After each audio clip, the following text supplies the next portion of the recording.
একদিন মসজিদের মধ্যে এক বেদুইন এসে প্রস্রাব করে দিছে, সবাই গেছে ওনারা মারতে।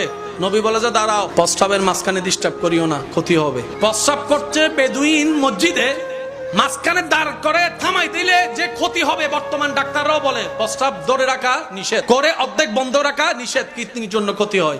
নবী 1450 বছর আগে বলছে সাহাবা ডিস্টার্ব করিও না, প্রস্রাবটা শেষ হতে দাও। সাহাবায়ে কেরাম অবাক হয়ে থাকেন, ইয়া রাসূলুল্লাহ, একত সে মসজিদে ঢুকেছে, তার উপরে সে মসজিদের উপর প্রস্রাবও করতেছে, আপনি বলতেছেন প্রস্রাব শেষ হওয়া পর্যন্ত অপেক্ষা করতে?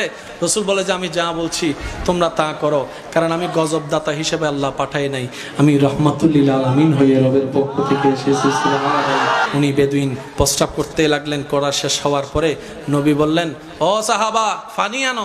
নবী সাহাবাদেরকে বলতেছে পানি আনো, পানি মারো, তোমরা তো এত দামি জায়গায় আমি প্রস্রাব করলাম, নোংরা করে